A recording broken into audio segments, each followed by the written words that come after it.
Hello everyone, welcome back to official YouTube channel of Bansal Academy. I am Pooja, chemistry educator. आज के इस video में हम discuss करेंगे हमारा पार्ट 2 और हम सॉल्व कर रहे थे केवीएस में जो क्वेश्चन आए थे प्रीवियस ईयर क्वेश्चंस 2023 के। तो चलिए कंटिन्यू करते हैं। हमारे पास क्वेश्चन है, one way of writing the Lewis structure of cyanate ion is what are the formal charges on the oxygen, carbon and nitrogen atom respectively for the structure, right? हमें यहाँ पर क्या बताना है? हमें यहाँ पर बताना है formal charge on oxygen, carbon and nitrogen. तो देखिए हमारे पास ये स्ट्रक्चर है लाइक दिस, ठीक है। Oxygen, double bond carbon, double bond nitrogen और इसके ऊपर क्या है? One negative, right. अब देखिए सबसे पहले तो हमें इसका लुईस डॉट स्ट्रक्चर यहाँ पर बना लेना है इसी के अकॉर्डिंग। तो देखिए ऑक्सीजन ये 2 इलेक्ट्रॉन्स है, यहाँ पर ये कार्बन। कार्बन के वैसे भी वैलेंस इलेक्ट्रॉन कितने होते हैं हमारे पास? 4 इलेक्ट्रॉन्स होते हैं। कार्बन के जो टोटल वैलेंस इलेक्ट्रॉन होते हैं वो हमारे पास होते हैं 4, लाइक दिस, राइट, ठीक है। और ये हो गए। ऑक्सीजन में टोटल 6 होते हैं, 2 ये हो गए और हमारे पास यहाँ पर 4 ये हो गए, 6। अब हमारे पास जो फॉर्मल चार्ज का फॉर्मूला है वो क्या है? वैलेंस इलेक्ट्रॉन ऑन एटम, ठीक है। जिस एटम के ऊपर हमें फॉर्मल चार्ज फाइंड आउट करना है उसके वैलेंस इलेक्ट्रॉन माइनस में यहाँ पर क्या आएगा? माइनस में नॉन बॉन्डिंग इलेक्ट्रॉन्स, ठीक है। हम यहाँ पर क्या लिखेंगे? Non bonding electrons, right. Minus में non bonding electrons and minus half of bonding electrons, right? half of bonding electrons, ठीक है। आपको ये देखना है बॉन्डिंग इलेक्ट्रॉन्स कितने हैं, नॉन बॉन्डिंग इलेक्ट्रॉन्स कितने हैं और वैलेंस यहाँ पर इलेक्ट्रॉन्स कितने हैं। देखिए फॉर एग्जांपल हम यहाँ पर फाइंड आउट कर रहे हैं फॉर ऑक्सीजन। ऑक्सीजन के लिए जो वैलेंस इलेक्ट्रॉन होते हैं वो कितने होते हैं? टोटल 6। माइनस यहाँ पर नॉन बॉन्डिंग इलेक्ट्रॉन्स कितने हैं? नॉन बॉन्डिंग मतलब जिन्होंने बॉन्डिंग में बॉन्ड बनाने में पार्टिसिपेशन नहीं किया है, तो यहाँ पर है 4 इलेक्ट्रॉन्स, ठीक है। -4 minus half of bonding electrons. Bonding electrons कितने हैं ऑक्सीजन के पास? 4, ठीक है। यहाँ पे 2 काउंट नहीं करोगे कि 2 ने बॉन्ड बनाया है, ये भी तो है ना, 2 बॉन्ड्स बने हुए हैं, तो उसमें बॉन्डिंग इलेक्ट्रॉन्स कितने आ गए जी? 4, राइट। तो हमारे पास कितना आ गया? 6 - 4 - 2 इज इक्वल टू 0। तो देखिए फर्स्ट ऑफ ऑल आप यही से आपको पता चल जाएगा, जैसे ही हमने फॉर्मल चार्ज निकाला ऑक्सीजन के ऊपर, कि हमारा आंसर क्या आएगा? ऑप्शन 1, क्योंकि ऑक्सीजन के लिए हमारे पास बाकी किसी भी ऑप्शन में फॉर्मल चार्ज 0 गिवन नहीं है। ऐसे ही हम कार्बन के लिए फाइंड आउट करके देख सकते हैं, 4 कार्बन, राइट।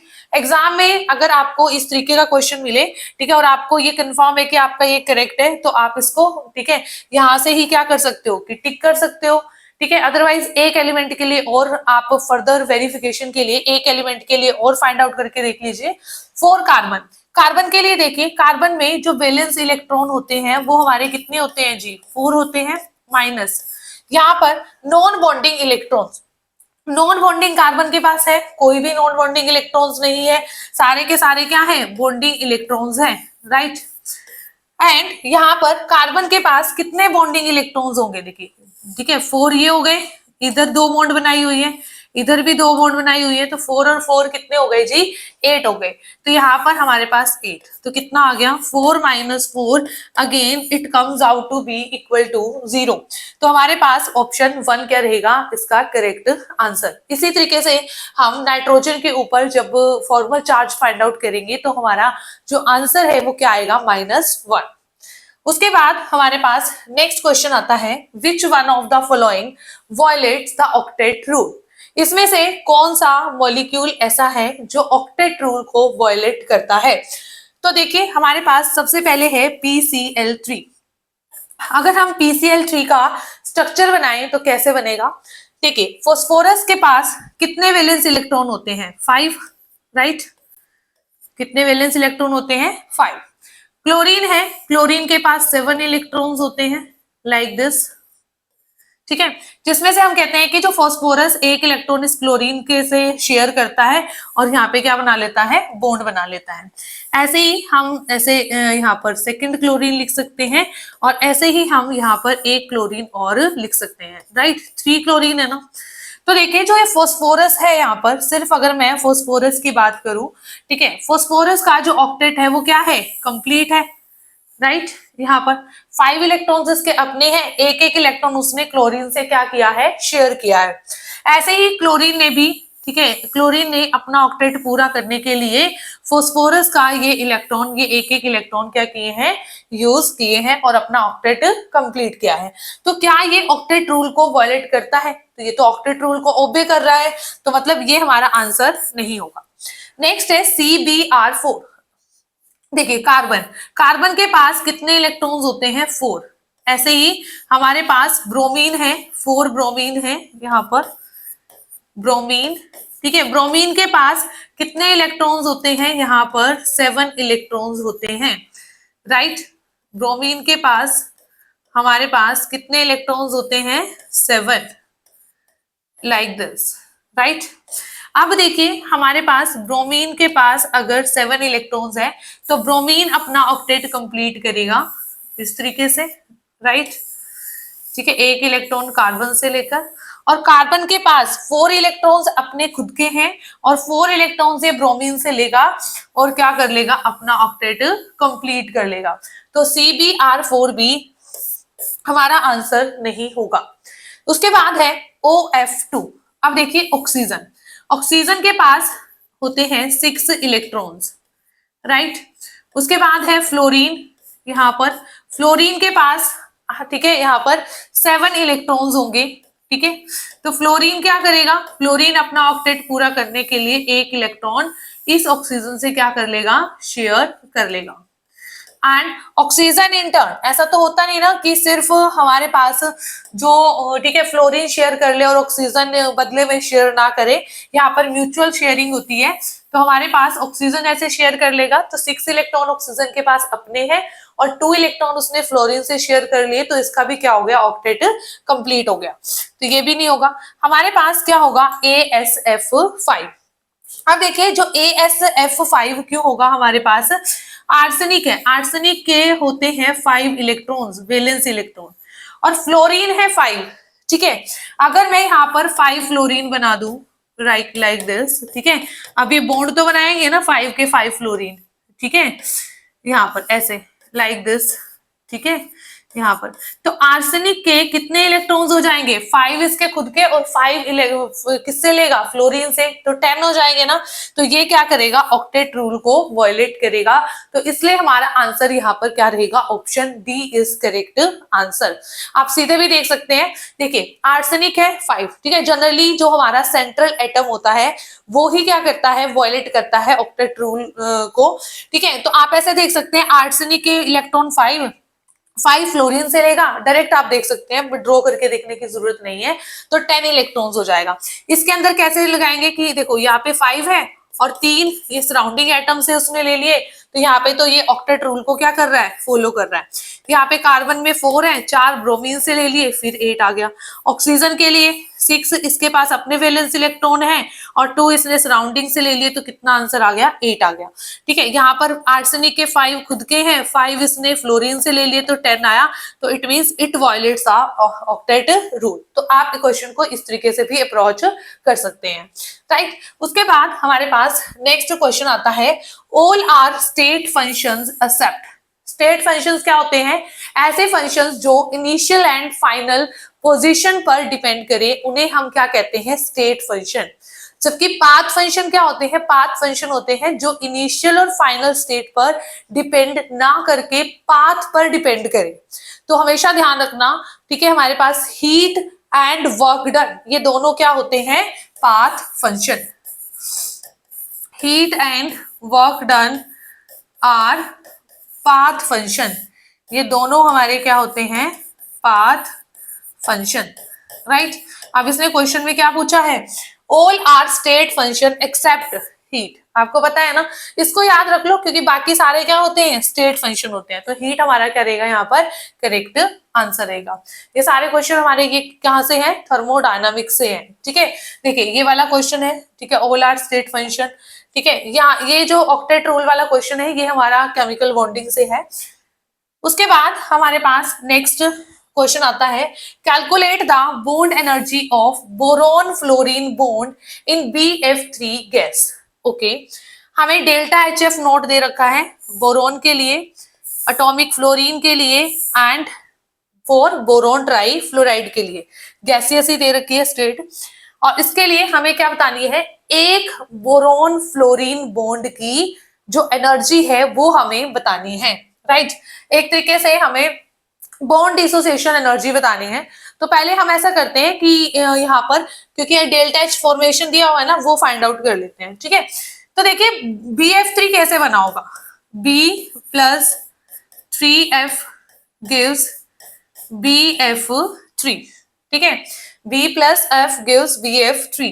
अगर मैं यहाँ पर delta H of reaction find out करूं तो वो मेरे पास क्या आएगा, ठीक है, वो आ जाएगा delta H of formation of product minus delta H of formation of reactant, right. अब देखिए प्रोडक्ट, प्रोडक्ट क्या है, BF3 है ना। BF3 के लिए वैल्यू कितनी है, -271.75 किलो कैलोरी पर मोल, माइनस रिएक्टेंट के लिए क्या है, रिएक्टेंट में एक है बोरोन, बोरोन है तो 134.5 प्लस 3 इंटू यहाँ पर 18.86 किलो कैलोरी पर मोल, ये है। तो यहाँ पे देखिए हमारे पास यहाँ पर क्या आ जाएगा, -271.75 माइनस 134.5 प्लस, ठीक है, यहाँ पर आ जाएगा 56.58, राइट।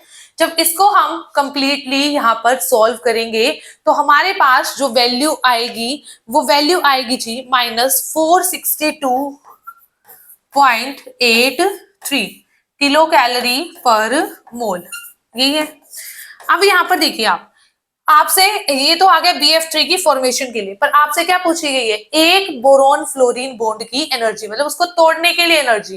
तो जब डिसोसिएशन एनर्जी पूछी जाती है ना, ठीक है, तो आप क्या करते हो, जैसे मैंने आपको कहा था कि जब है ना डिसोसिएशन एनर्जी पूछते हैं, ठीक है, अगर आपने प्रेडिक्शन सीरीज देखी है उसमें पूरी थर्मोकेमिस्ट्री कराई है, रिएक्टेंट माइनस प्रोडक्ट होता है, रिएक्टेंट माइनस प्रोडक्ट, बट ये तो डेल्टा H ही निकाल रहे हैं ना रिएक्शन के लिए। तो अगर हमें डिसोसिएशन निकालना होगा, जस्ट आपको क्या करना होगा, ये माइनस है ना तो उसको क्या बना दो, पॉजिटिव बना दो। और जो ये वाली वैल्यू हमारे पास आई है ना, तो ये कितने बॉन्ड्स की आई है, कितने बोरोन फ्लोरीन बॉन्ड्स की आई है, 3। देखो BF3 में कितने बॉन्ड्स होते हैं, 3। ठीक है, तो bond energy for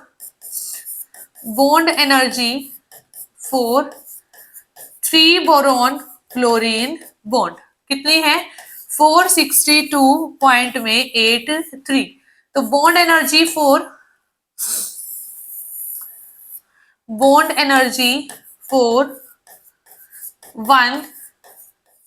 one boron fluorine bond is 462.83, divide कर दो कितने से, 3 से, राइट।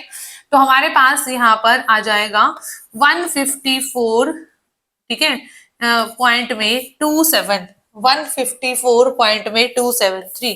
तो option 4 is correct answer, right. उसके बाद हमारे पास नेक्स्ट क्वेश्चन आता है, given the following standard enthalpies of formation. CO2 के लिए हमें ये वैल्यू दी हुई है, वाटर के लिए -286 किलो जूल पर मोल एंड C4H3 के लिए वैल्यू गिवन है 16 किलो जूल पर मोल। Calculate the heat of combustion of 1 mole of C4H3 if the equation describing the process is, equation ये है, ठीक है। अब हमें क्या बतानी है, डेल्टा H, ठीक है, calculate the standard enthalpy of formation ये बतानी है हमें। तो देखिए ये क्या होगा, delta H not for of product minus में रिएक्टेंट, ठीक है, जितने भी नंबर ऑफ मोल्स हैं वो भी उससे मल्टीप्लाई हो जाएंगे, जैसे number of moles of product, यहाँ पे आप लिख सकते हो number of moles of reactant.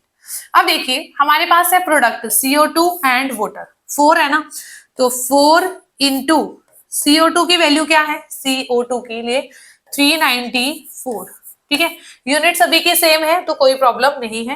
Plus में 4 क्या है, वाटर है, वाटर के लिए कितनी वैल्यू है, -286, -286 किलो जूल पर मोल, राइट। तो हमारे पास ये हो गया। माइनस में रिएक्टेंट, माइनस में रिएक्टेंट, तो देखिए यहां पर रिएक्टेंट के लिए C4H3 है, C4H3 के लिए वैल्यू कितनी है 16, तो 1 इंटू 16, राइट। अब साथ में क्या है यहाँ पर O2, O2 के लिए जो स्टैंडर्ड हीट ऑफ फॉर्मेशन होता है वो क्या होता है, 0 होता है, तो +6 इंटू 0, तो ये तो 0 ही आएगा, राइट। अब इसको सॉल्व कर लीजिए, यहाँ पर हमारे पास, ठीक है, ठीक है, जब इसको हम सॉल्व करेंगे तो हमारे पास यहाँ पर जो आंसर आएगा वो हमारे पास कितना आएगा जी, -2736 किलो जूल पर मोल, ये हमारे पास आंसर रहेगा। तो हमारे पास ऑप्शन 1 क्या हो जाएगा इसका करेक्ट आंसर। स्क्रीनशॉट लेना चाहते हैं तो स्क्रीनशॉट ले सकते हैं। नेक्स्ट है determine the value of delta G note, this is delta G note in kilo joule for the following reaction using data from the table below, right. ये हमें रिएक्शन दे रखी है और हमें डेल्टा जी नोट की यहाँ पर वैल्यू गिवन है, ठीक है, वाटर के लिए इतनी है और H2O2 जो हमारे पास है हाइड्रोजन पर ऑक्साइड, इसके लिए जो वैल्यू है वो इतनी है। अब देखिए यहाँ पर हम क्या निकालेंगे, delta G naught of reaction is equal to, ऐसे ही number of moles of product into delta G naught of product minus number of moles of reactant delta G naught of reactant, right. ये है reaction, ठीक है, this is a reaction, delta G naught for reaction. तो देखिए number of moles of product कितने हैं, 2 है, into H2O2 के लिए डेल्टा जी नोट की वैल्यू कितनी है, -105, माइनस में रिएक्टेंट क्या है 2 वाटर, ठीक है, 2 इंटू -228, O2 के लिए क्या है 0 है, तो ठीक है O2 के लिए लिखने की नीड यहाँ पर नहीं है। तो यहाँ पे कितना आ गया, -210 प्लस में 420, ठीक है, 2 8 जा 16, 2 2 जा 4 and 1 5, 456, कितना आएगा यहाँ पर 456, 228 है ना, हाँ जी, ठीक है। तो यहाँ पर हमारे पास जब इसको सब्ट्रैक्ट करेंगे तो वैल्यू कितनी आ जाएगी, एक मिनट रुकिए, अब यहाँ पे क्या है प्रोडक्ट माइनस में रिएक्टेंट, ओके, प्रोडक्ट माइनस में रिएक्टेंट, ठीक है, प्रोडक्ट H2O2 है हमारे पास, ठीक है, और रिएक्टेंट हमारे पास क्या है, ये है, ठीक है, ठीक है। तो यहाँ पर कितनी वैल्यू आ गई, +246 किलो जूल पर मोल, तो ऑप्शन 3 जो हमारा रहेगा वो क्या रहेगा करेक्ट आंसर। नेक्स्ट हमारे पास है how many kilo joule of heat are liberated when 50 gram of manganese is burn to form Mn3O4 under standard states, right. उसने कहा है 50 ग्राम मैग्नीज हमें गिवन है यहाँ पर और हमसे पूछ रहा है कि कितनी यहाँ पर हीट लिबरेट होगी, how many kilo joule. Atomic mass manganese का 55 दिया है और delta H of formation Mn3O4 के लिए कितनी दी है, for the formation of Mn3O4, ठीक है। इसका मतलब ये है, देखो Mn3O4 इसी रिएक्शन से तो बन रहा है हमारे पास, है ना, तो इसके लिए जो ये डेल्टा H ऑफ फॉर्मेशन है वो कितनी है, -1388 किलो जूल पर मोल, राइट। अब उसने आपको दिया है 50 ग्राम, तो हम मोल्स निकाल ले पहले, 50 मोल्स में कितने 50 ग्राम में कितने मोल्स हैं, ठीक है, मोल्स ऑफ मैग्नीज इन 50 ग्राम कितने हो जाएंगे 50, ठीक है, गिवन मास अपॉन में मोलर मास, ठीक है, 10/11 ऐसे ही रखते हैं, 10/11 क्योंकि हमें फर्दर कैलकुलेशन में यूज करना पड़ेगा इसलिए। अब देखिए जब 3 मोल्स मैग्नीशियम के बर्न होते हैं तो इतनी हीट रिलीज हो रही है ना, -138। ऐसा लिखना, heat released, amount of heat released, amount of heat released, when 3 mole of manganese burn. ठीक है, जब 3 मोल्स मैग्नीज के बर्न होंगे तो हमारे पास कितनी हीट रिलीज हो रही है, -1388 किलो जूल पर मोल, अब amount of heat released when 1 mole of manganese burn, -1388 upon में 3। तो जब 10 अपॉन में 11 मोल्स बर्न होंगे तो हमारे पास कितनी हीट रिलीज होगी, -1388 बाय में 3 इंटू 10 बाय में 11। ठीक है, इंटू 10 बाय में 11। अब इसको हम क्या करेंगे, यहाँ पर सॉल्व करेंगे। तो देखिए यहाँ पर ठीक है, यहाँ पर देखिए ये 3 पे इसको कट करें। ठीक है, इसको थोड़ा अप्रोक्सीमेशन लेते हैं। यहाँ पर देखिए 3 4 जा 12, ठीक है, 1 तो यहाँ पे 3 6 जा 18, इसको ना 9 मान लेते हैं। तो 3 3 जा क्या हो गया, ये 9 हो गया। 3 3 जा क्या हो गया, ये 9 हो गया हमारे पास। ठीक है, ठीक है, ऐसा नहीं कि हम बहुत ज्यादा अप्रोक्सीमेशन मान रहे हैं। जैसे 1388 था, हमने 1389 यहाँ पर इसको अज्यूम किया है। अब देखिए जैसे हम यहाँ पर कर रहे हैं, जैसे 11 4 जा 44, 2 3 23 बनाना, तो इसको 2 मान लो, 11 2 जा 22। ठीक है, हमारे पास अप्रोक्स आंसर आ जाएगा कि जिससे हमारे पास हम यहाँ पर आंसर इजीली फाइंड आउट कर सकते हैं। अब देखिए यहाँ पर आंसर कितना आ गया, 420 आ गया, तो 421।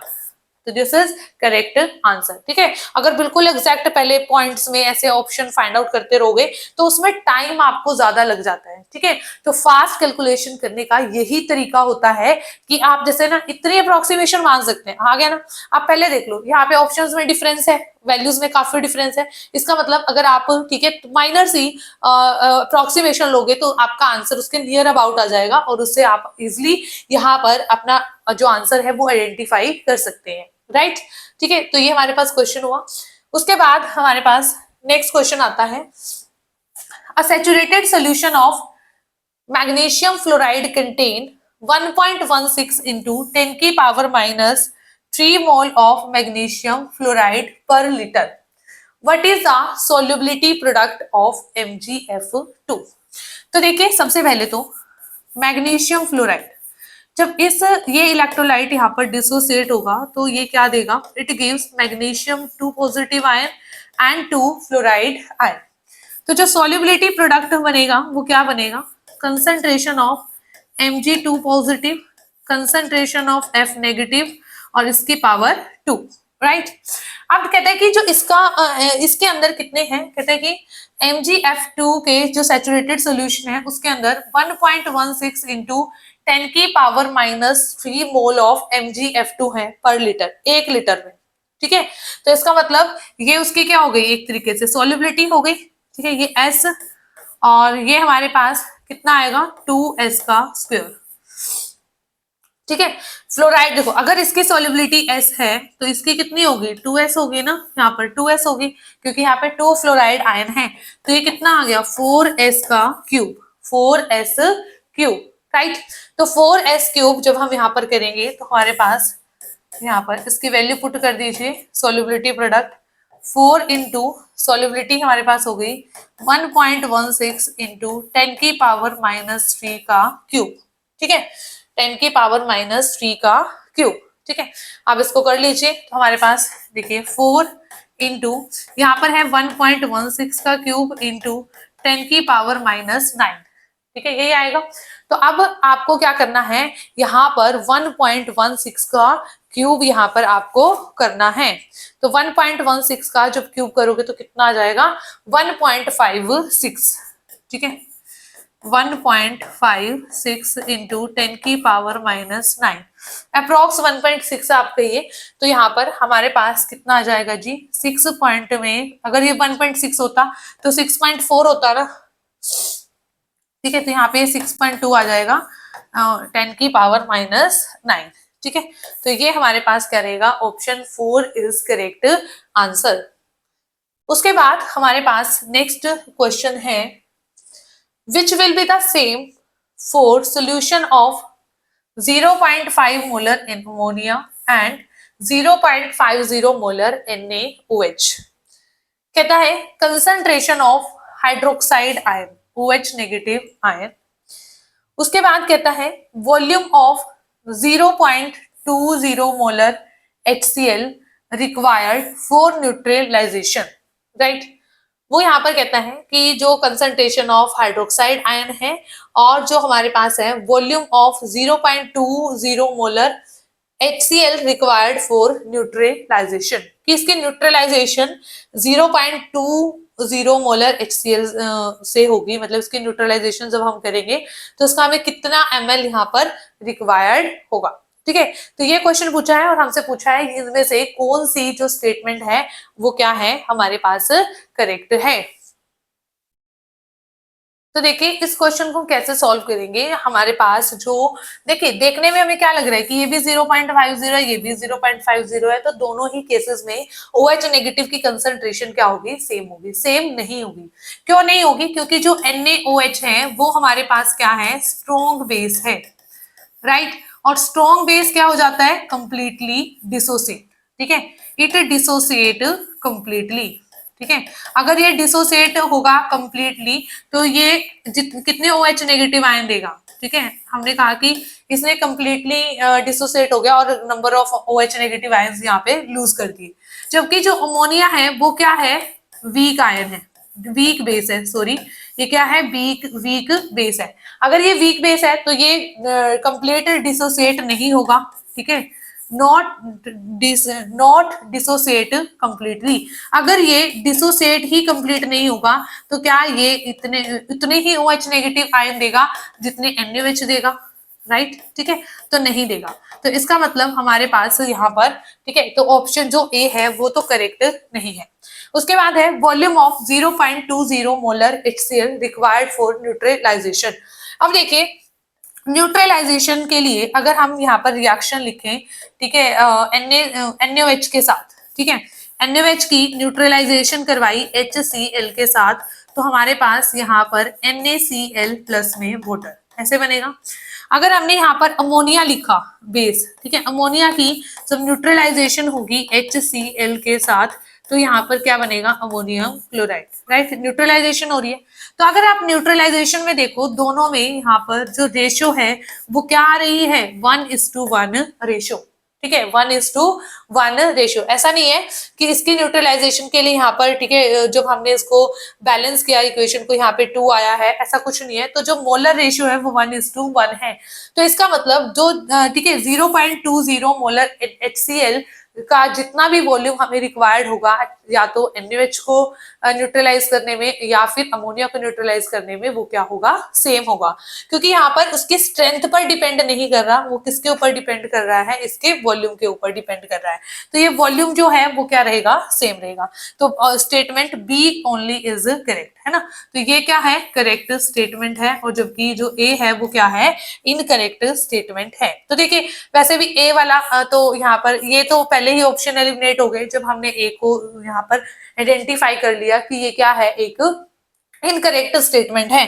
बट यहाँ पे ये भी लिखा हुआ है नाइदर ए नोर बी, है ना, तो इसलिए हमें बी स्टेटमेंट को भी यहाँ पर चेक करना ही पड़ेगा, राइट। उसके बाद हमारे पास नेक्स्ट क्वेश्चन आता है फॉर द रिएक्शन। ठीक है, ये रिएक्शन है हमारे पास, ये रिएक्टेंट है, ये प्रोडक्ट है।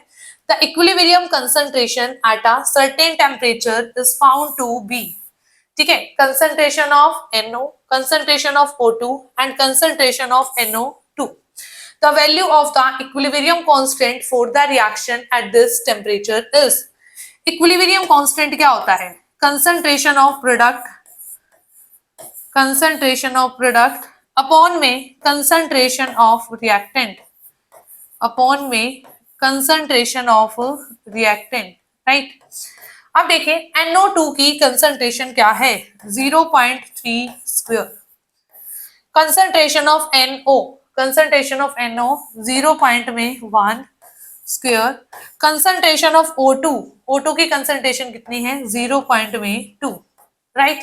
तो ये आ गया, इसको ना ऐसे लिखो, अब 0.3 का स्क्वायर नहीं, 0.3 इंटू 0.3 लिख लीजिए, ठीक है, इजी होगा ऐसे सॉल्व करना, राइट। अब देखिए 0.1 ये से कैंसिल, तो ये तो सेम ही आएगा, यहाँ पे क्या आ जाएगा, 3 आ जाएगा, 3 आ जाएगा, तो यहाँ पे 9 अपॉन में 0.2, ठीक है, 9 अपॉन में 0.2, तो कितना आ गया जी, 90 अपॉन में 2, दैट इज इक्वल टू 45, ठीक है, 45। तो 45 इज करेक्ट आंसर। तो इस तरीके से हमारा आंसर क्या रहेगा, option 3 is correct answer for this question.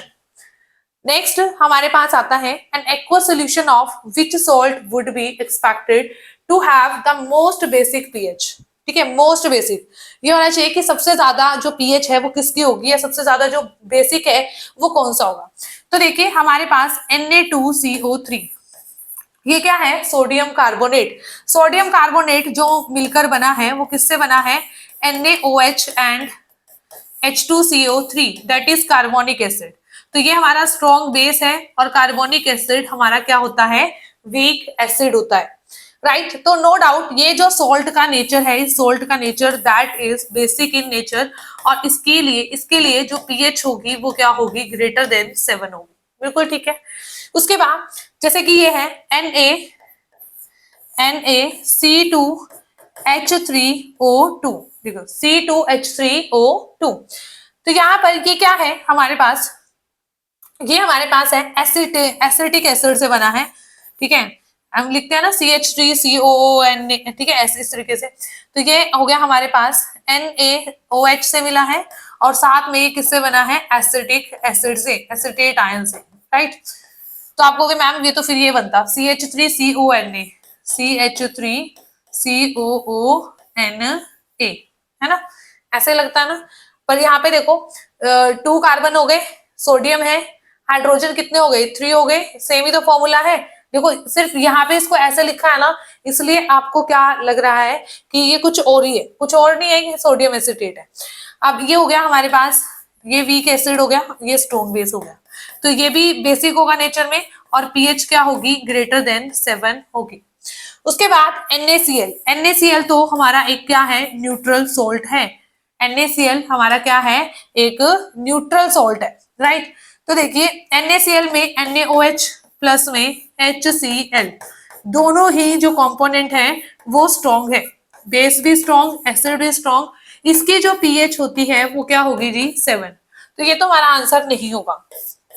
Ammonium chloride, ammonium chloride के अंदर जो अमोनियम क्लोराइड है वो किससे बना है, वो बना है हमारे अमोनियम हाइड्रोक्साइड, जो कि एक वीक बेस है, और स्ट्रॉन्ग एसिड HCl, ठीक है, strong acid and weak base. तो यहाँ पे तो जो पीएच होगी वो क्या होगी, लेस देन 7 होगी, पर उन्होंने तो मोस्ट बेसिक पूछा है ना, तो ये भी आंसर नहीं होगा।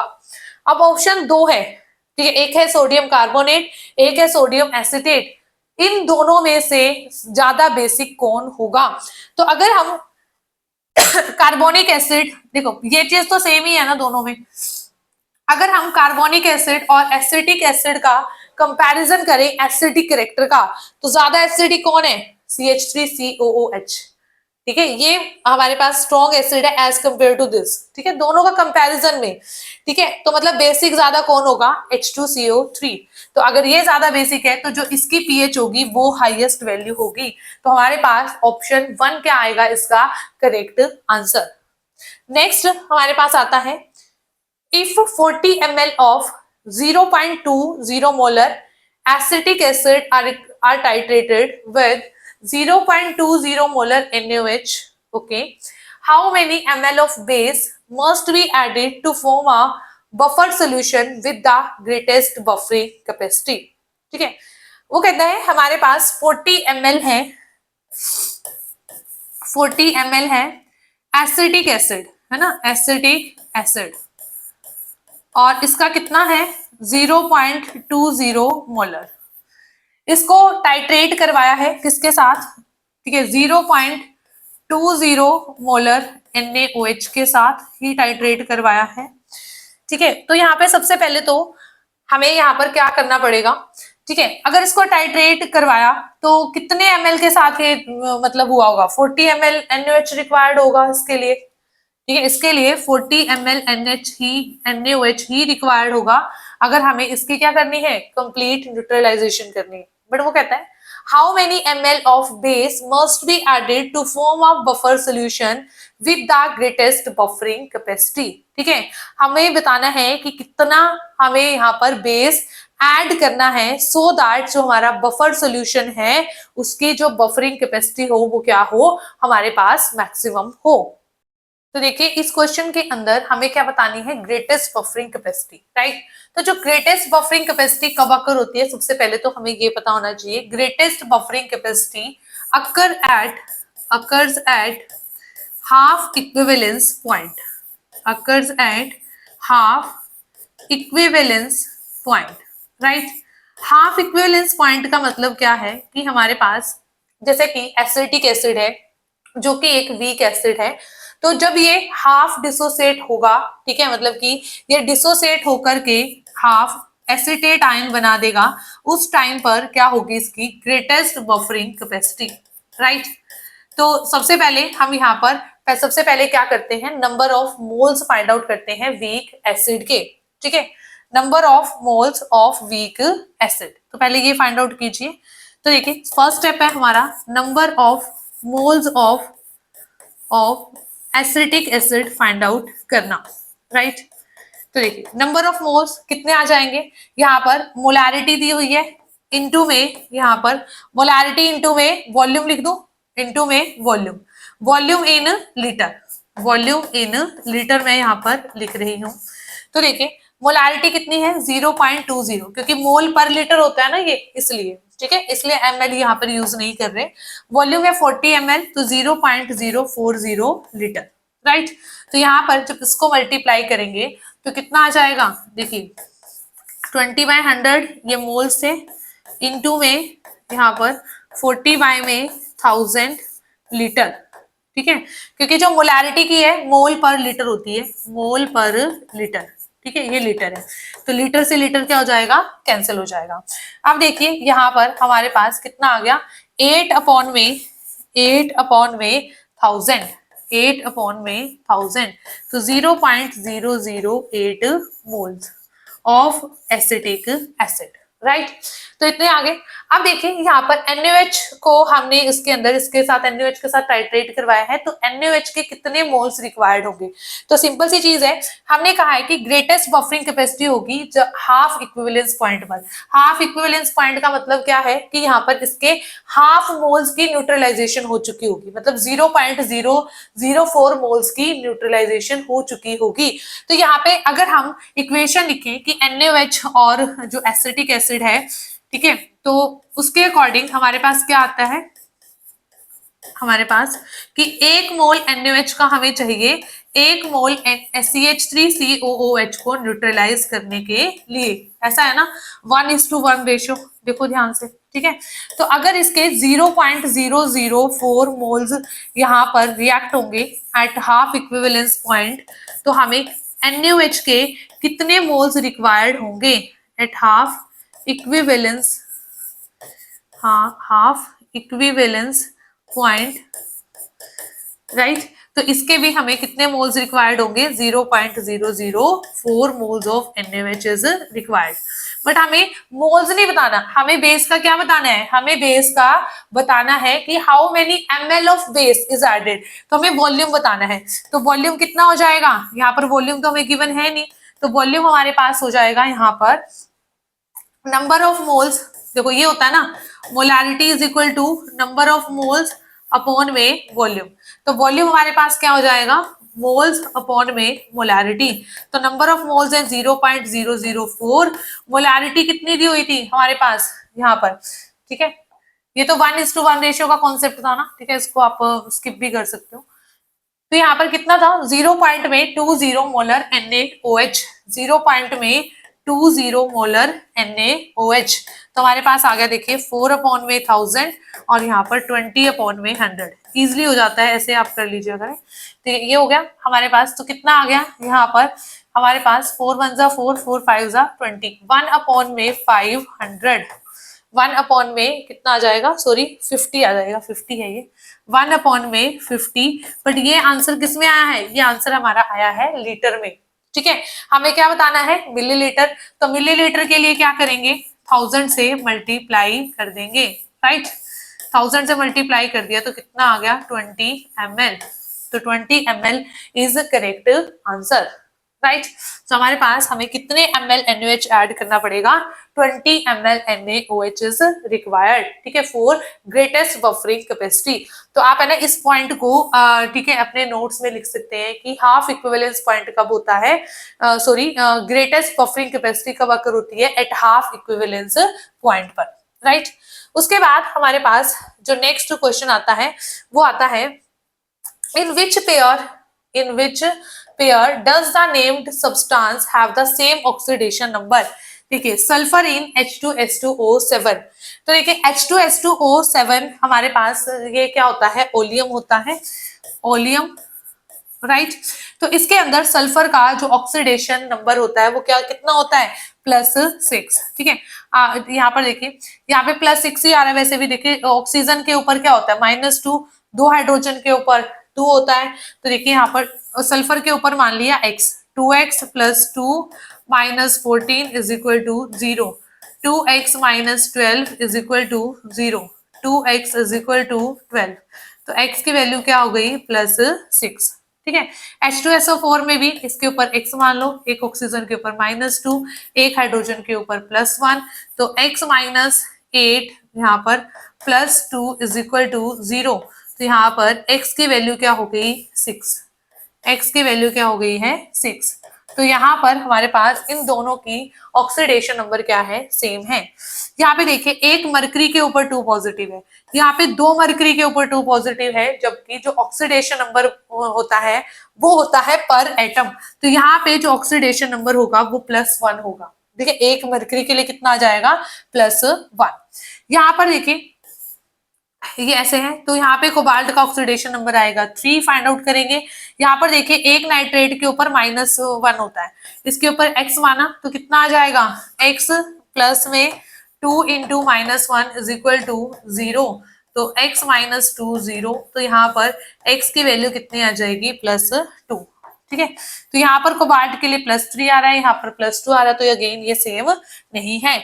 ऑक्सीजन इन सोडियम परऑक्साइड, ये है Na2O2।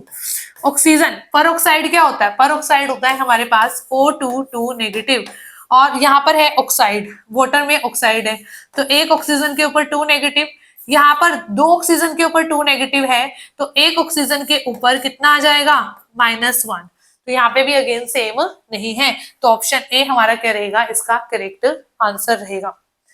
नेक्स्ट क्वेश्चन हमारे पास आता है, what is the oxidation number of carbon in C8C2O4। ठीक है, तो यहाँ पर देखिए कार्बन के लिए हमें बताना है, इसके ऊपर x मान लीजिए, एक कार्बन के ऊपर x है, तो 2 कार्बन के ऊपर कितना होगा 2x। कैल्शियम जो कि सेकंड ग्रुप एलिमेंट है, हमेशा इसके ऊपर जो हमारे पास ऑक्सीडेशन नंबर होगा वो कितना होगा जी 2 होगा, ठीक है। ऑक्सीजन जो हमारे पास 4 ऑक्सीजन है, एक ऑक्सीजन के ऊपर -2 तो -8 होगा, तो यहाँ पर हमारे पास कितना आ गया, ठीक है, 2x - 6 = 0 एंड यहाँ पर जो वैल्यू आ गई हमारे पास x की वैल्यू आ गई, वो कितनी आ गई जी हमारे पास 3 यहाँ पर आ गई है, तो ऑप्शन 3 इज करेक्ट आंसर। उसके बाद नेक्स्ट हमारे पास है, which of the following is a correct statement. हमें बतानी है कि करेक्ट स्टेटमेंट कौन सी है। कहता है oxidation is caused by a reducing agent. नहीं, क्या ऑक्सीडेशन एक रिड्यूसिंग एजेंट की हेल्प से होता है, नहीं, ऑक्सीडेशन तो ऑक्सीडाइजिंग एजेंट की हेल्प से होता है, तो ये इनकरेक्ट है। फिर कहता है the oxidation reaction is a redox reaction. No, redox reaction is that reaction in which both oxidation as well as reduction takes place simultaneously, तो ये भी क्या है, इनकरेक्ट है। Addition of an electropositive element is a type of oxidation. No, हम बोलते हैं addition of oxygen is oxidation, तो addition of electronegative element is oxidation, not electropositive. ये कहता है reduction is the addition of hydrogen. Yes, it is correct. ठीक है, तो ये स्टेटमेंट हमारी क्या रहेगी, करेक्ट स्टेटमेंट रहेगी। उसके बाद हमारे पास नेक्स्ट क्वेश्चन आता है, what is the coefficient for Fe2 positive when the redox reaction is balanced. जो ये क्वेश्चन है ये हमारा है बैलेंसिंग ऑफ रिडॉक्स रिएक्शन से। तो देखिए, अगर आपको रिडॉक्स रिएक्शन में प्रॉब्लम है तो जो हमारी प्रिडिक्शन सीरीज थी, प्रिडिक्शन सीरीज के अंदर redox reaction complete one shot में करवाया गया है। अगर आपने एक वीडियो देख ली, उसमें रिडॉक्स रिएक्शन के सारे कॉन्सेप्ट्स वहां पर इंक्लूडेड है। Types of redox reaction, balancing of redox reaction, oxidation number जो फाइंड आउट करना होता है, और साथ में वहां पर एक्सेप्शनल केसेस की जहां पर हमें ऐसा लगता है कि ऑक्सीडेशन नंबर ये होना चाहिए पर होता कुछ और है, तो वो भी उस वीडियो में क्या है, इंक्लूडेड है। तो सिर्फ अगर आपने वो एक वीडियो देख ली तो रिडॉक्स रिएक्शन का कोई भी ऐसा कॉन्सेप्ट नहीं होगा जो आपको ना आए, राइट। तो देखिए यहाँ पर हमारे पास है कोफिशिएंट ऑफ Fe2 पॉजिटिव, हमें ये बताना है, तो इस रिएक्शन को हमें क्या करना है, बैलेंस करना है। तो सबसे पहला स्टेप होता है कि हम इसको हम क्या करें, यहाँ पर +2 और ये क्या है +3। यहाँ पर मैग्नीज की ऑक्सीडेशन स्टेट +7, यहाँ पर कितनी है +2। तो देखिए +2 से +3 यहाँ पर क्या हो रहा है, ऑक्सीडेशन हो रहा है, ऑक्सीडेशन। और मैग्नीज, ठीक है, +7 से +2 हमारे पास क्या हो रहा है जी, रिडक्शन हो रहा है। हमें क्या बताना है यहाँ पर, कोफिशिएंट ऑफ Fe2 पॉजिटिव। अब देखिए सबसे पहले हमने एक तरफ लिखी reduction half reaction, reduction half reaction. तो रिडक्शन में क्या है, MnO4 negative gives Mn2 positive, right. यहाँ पर 5 इलेक्ट्रॉन्स का इन्वॉल्वमेंट हो रहा है, +7 से +2 कितने इलेक्ट्रॉन्स का इन्वॉल्वमेंट हो रहा है, 5 इलेक्ट्रॉन्स का। उसके बाद एक तरफ हम लिखते हैं oxidation half reaction, oxidation half reaction. तो देखिए ऑक्सीडेशन हाफ रिएक्शन में हमारे पास क्या हो रहा है, यहाँ पर जो ऑक्सीडेशन में क्या हो रहा है, Fe2 पॉजिटिव से क्या बन रहे हैं, Fe3 पॉजिटिव, Fe2 पॉजिटिव से Fe3 पॉजिटिव। तो यहाँ पे लॉस हो रहा है इलेक्ट्रॉन का, ऑक्सीडेशन हो रहा है, ऐसे लिखेंगे। अब हम क्या करेंगे, देखिए मैग्नीज तो यहाँ पर बैलेंस है, अब क्या करेंगे, हम ऑक्सीजन को बैलेंस करेंगे। ऑक्सीजन को बैलेंस करने के लिए, ठीक है, वहां पर भी मैंने आपको बताया है कि मैं इसको एक अलग तरीके से यहाँ पर बैलेंस करवाती हूँ। तो इसको ना आप चार्ज देख लीजिए, यहाँ पर कितना है, -1, यहाँ पे 5 इलेक्ट्रॉन के ऊपर जो चार्ज है वो है -5, तो इस तरफ चार्ज है -6 और इस तरफ चार्ज है +2। हमें दोनों चार्ज को क्या करना है, इक्वेट मतलब इक्वल बनाना है बाय एडिंग H पॉजिटिव। अगर मैं यहाँ पर 8H पॉजिटिव ऐड कर दूं तो मेरे पास यहाँ पर चार्ज कितना बन जाएगा, 2 बन जाएगा। तो यहाँ पर हमारे पास कितने आ गए, 8H पॉजिटिव। अगर 8H पॉजिटिव है तो यहाँ पे 8 हाइड्रोजन हो गए रिएक्टेंट साइड, तो उस तरफ हमें कितने वाटर मॉलिक्यूल ऐड करने पड़ेंगे, 4। तो जो ऑक्सीजन है वो ऑटोमेटिकली क्या आएगी, बैलेंस्ड आएगी, राइट। अब देखिए, अब इन दोनों ये पहले से ही क्या है, ऑलरेडी बैलेंस्ड है। अब इन दोनों को ऑक्सीडेशन हाफ और जो हमारे पास रिडक्शन हाफ है उसको हम क्या करेंगे, नंबर ऑफ इलेक्ट्रॉन्स को इक्वल बना के दोनों को क्या कर देंगे, ऐड कर देंगे। तो यहाँ पर हमारे पास यहाँ पर 5, ठीक है, क्योंकि यहाँ पे 5 इलेक्ट्रॉन्स का इन्वॉल्वमेंट है, तो यहाँ पे भी कितने इलेक्ट्रॉन्स का इन्वॉल्वमेंट होना चाहिए, 5। तो इसलिए हमने ऑक्सीडेशन हाफ रिएक्शन को मल्टीप्लाई कर दिया है 5 से, और अब हम इन दोनों को क्या कर देंगे, ऐड कर देंगे। तो हमारे पास कितना आएगा, 5 Fe2 पॉजिटिव। हमें तो Fe2 पॉजिटिव का ही कोफिशिएंट चाहिए था, तो हमारा जो आंसर आ जाएगा वो क्या आ जाएगा, 5। ठीक है, अगर आपको किसी और, ठीक है, Fe3 पॉजिटिव, Mn2 पॉजिटिव, इनका भी आपको क्या चाहिए, कोफिशिएंट चाहिए, तो आप यहाँ से ही आपको पता चल जाएगा। ठीक है, मान लो हमें MnO4 नेगेटिव का बताना होता तो 1 आएगा, क्योंकि यहाँ पे तो किसी चीज से मल्टीप्लाई कर नहीं रहे ना, तो 1 से ही कर रहे हैं, तो यहाँ पे 1 आएगा। ठीक है, Mn2 पॉजिटिव के लिए भी 1 आएगा, वाटर के लिए कितना आएगा, 4 आएगा, H पॉजिटिव के लिए कितना आएगा, 8 आएगा, राइट। चलिए, उसके बाद हमारा नेक्स्ट क्वेश्चन है, which one of the following statement is not correct. हमें बतानी है कि इसमें से कौन सी स्टेटमेंट है जो करेक्ट नहीं है। Fe plus CuSO4 gives FeSO4 plus Cu, तो देखिए कहता है iron is the reducing agent, ठीक है। यहाँ पर देखिए आयरन की ऑक्सीडेशन स्टेट 0, यहाँ पर +2, राइट। तो इसकी क्या हो रही है, ऑक्सीडेशन, ऑक्सीडेशन। कॉपर +2 से 0 में जा रहा है, तो यहाँ पर क्या हो रही है जी, रिडक्शन, राइट। क्या हो रही है, रिडक्शन, ठीक है। कॉपर के ऊपर +2 है और यहाँ पर 0। अब देखिए सिंपल सी चीज, रिड्यूसिंग एजेंट और ऑक्सीडाइजिंग एजेंट आपको कैसे आप देख सकते हैं डायरेक्टली। रिड्यूसिंग एजेंट वो होता है जिसकी ऑक्सीडेशन होती है और ऑक्सीडाइजिंग एजेंट वो होता है जिसकी रिडक्शन होती है। तो इसने कहा iron is the reducing agent, iron की ऑक्सीडेशन हो रही है ना, तो यस ये क्या है, हमारे पास रिड्यूसिंग एजेंट है। बट आपसे पूछी है नोट करेक्ट, तो ये तो करेक्ट स्टेटमेंट है। The solution turns green in colour after the reaction, तो कॉपर सल्फेट सोल्यूशन का कलर होता है ब्लू, फेरस सल्फेट का जो कलर है वो क्या होता है, ग्रीन। तो सोल्यूशन है वो ग्रीन हो जाएगा आफ्टर द रिएक्शन, ये भी बात बिल्कुल ठीक है। तो ये स्टेटमेंट भी क्या है जी, करेक्ट स्टेटमेंट है। नेक्स्ट हमारे पास है copper is a more reactive metal than iron, no ये स्टेटमेंट करेक्ट नहीं है। आयरन जो मेटल है वो ज्यादा रिएक्टिव है, तभी यहाँ पर ये रिएक्शन पॉसिबल हुई है। तो ये क्या है हमारे पास, इनकरेक्ट स्टेटमेंट, ठीक है, because iron is more reactive than copper. तो ऑप्शन थर्ड हमारा क्या हो जाएगा, करेक्ट आंसर।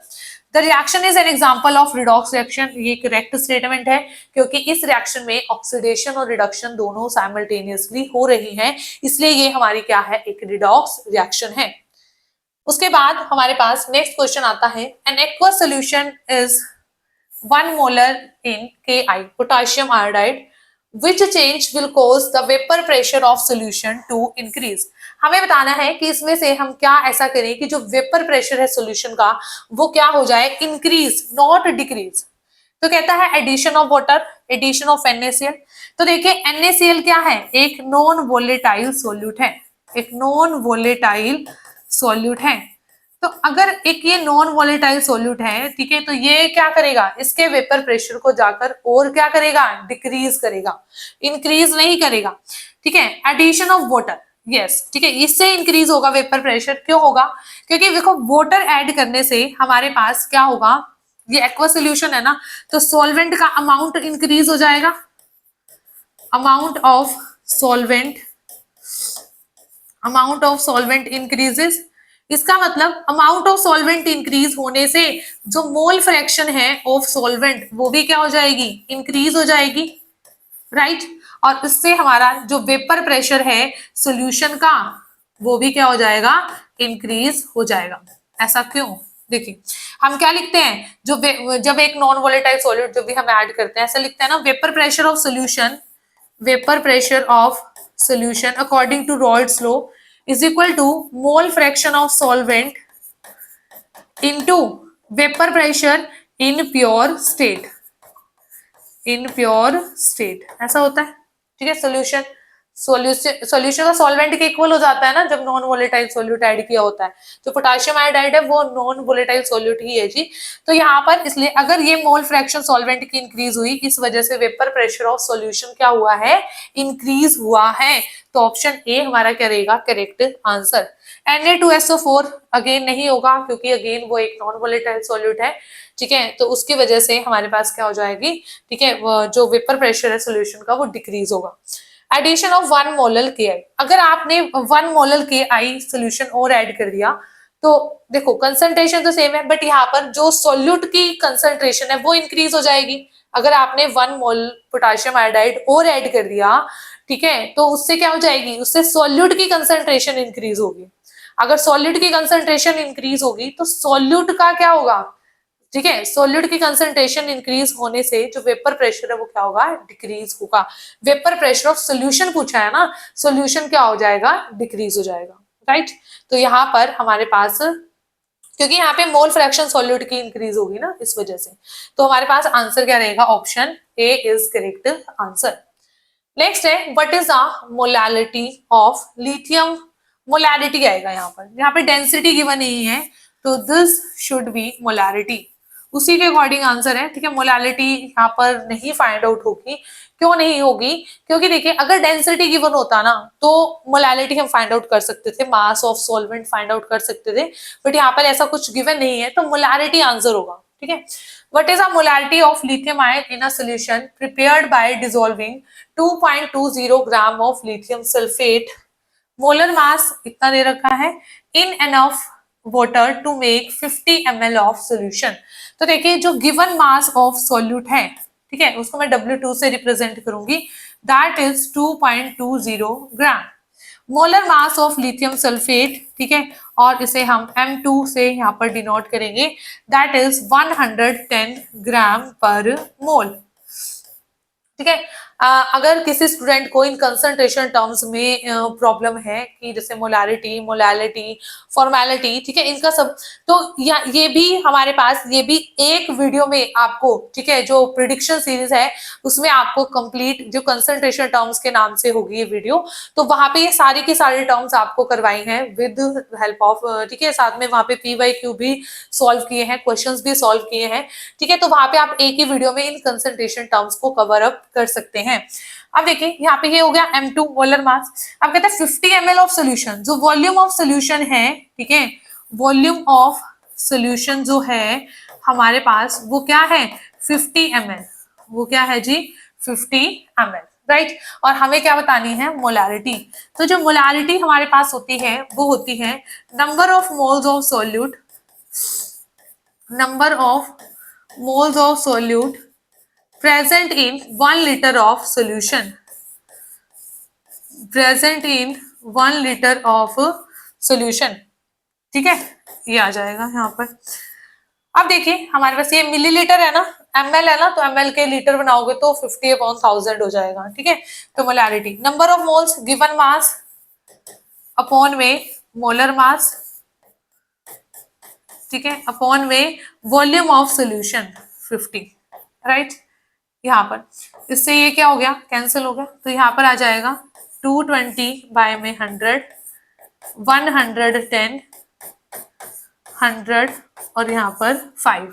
ठीक है, तो यहाँ पे देखिए इससे ये कैंसिल हो गया, तो 11 2 22, 0, यहाँ पर इससे ये कैंसिल हो गया, इससे ये कैंसिल हो गया, तो हमारे पास कितना आ गया 2/5, that is 0.4 is correct answer. तो हमारे पास जो इसका आंसर रहेगा वो रहेगा option 3 is correct answer, right. उसके बाद हमारे पास नेक्स्ट क्वेश्चन आता है, calculate the molality of solution that contain 51.2 gram of naphthalene C10H8 in 500 ml of carbon tetra chloride. Carbon tetra chloride हमारे पास क्या है, ये सॉल्वेंट है। Density of carbon tetra chloride is 1.60 ग्राम पर ml। ओके, तो देखिए ये क्या हुआ सोल्यूट हुआ, नैप्थलीन हमारा क्या हुआ सोल्यूट हुआ। तो जो मास ऑफ सोल्यूट है, given mass of solute that is 51.2 ग्राम। आप पहले तो मोलर मास निकालेंगे, मोलर मास ऑफ सोल्यूट, ठीक है, मोलर मास ऑफ सोल्यूट कैसे निकलेगा, C10H8 है ना, तो 10 है कार्बन, तो 10 इंटू 12 प्लस 8 है हाइड्रोजन, 8 इंटू 1, तो कितना आ गया 128 gram per mole, right. 500 ml of carbon tetrachloride जो हमारे पास है, ठीक है, वॉल्यूम है यहाँ पर, ठीक है, वॉल्यूम है वो कितना है हमारे पास, ठीक है, volume of solvent that is 500 ml। ठीक है, ये क्या है वॉल्यूम ऑफ सॉल्वेंट। अब हमें मोलैलिटी निकालनी है, तो देखो मोलैलिटी का फॉर्मूला क्या होता है, मोलैलिटी का फॉर्मूला होता है number of moles of solute, number of moles of solute present in 1 kg of solvent. ठीक है, यहाँ पर होता है मास ऑफ सॉल्वेंट, ठीक है, इन kg, यही होता है इन 1 kg। अब यहाँ पर देखिए, यहाँ पे आपके पास वॉल्यूम ऑफ सॉल्वेंट है, डेंसिटी ऑफ सॉल्वेंट है, तो इससे यहाँ से आप क्या निकालना पड़ेगा, आपको मास ऑफ सॉल्वेंट निकालना पड़ेगा। ठीक है, तो हमारे पास यहाँ पर डेंसिटी ये है और वॉल्यूम ये है, तो हम यहाँ से क्या निकालेंगे मास ऑफ सॉल्वेंट। ठीक है, देखो डेंसिटी होता है मास अपॉन में वॉल्यूम, तो mass of solvent is equal to density into volume. Density कितनी है यहाँ पर, डेंसिटी हमारे पास है 1.60 ग्राम पर एम एल, 1.60 ग्राम पर एम एल।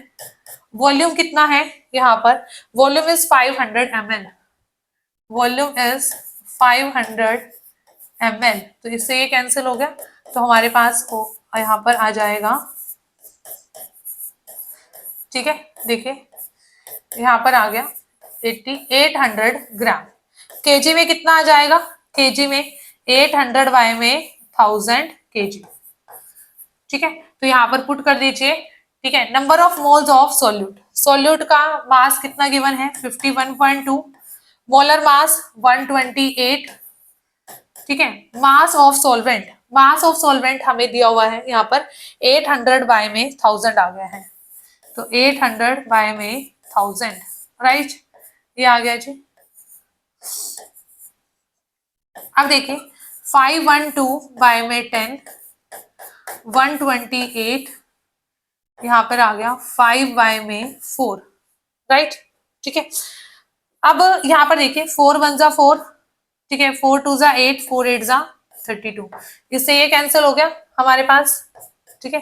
ये 4 ऊपर का है, 5 बाय में 10, 5 बाय में 10, ये अलग है ऐसे कैलकुलेशन। तो कितना आ गया 0.5 मोलल। हमारा जो करेक्ट आंसर रहेगा वो क्या रहेगा जी, 0.5 molal is our correct answer, right. उसके बाद हमारे पास, ठीक है, हमारा जो नेक्स्ट क्वेश्चन आता है वो आता है, the vapour pressure of pure water at 85 degree Celsius is 57.9 kilopascal. What is the vapor pressure at 85 degree Celsius of solution prepared from 100 ml of water and 150 gram of diglycine, a non-volatile substance? Okay. हमें बताना है vapour pressure of pure water, इतना दिया हुआ है। Vapour pressure, ठीक है, at 85 degree Celsius of a solution, solution का हमें बताना है, ठीक है।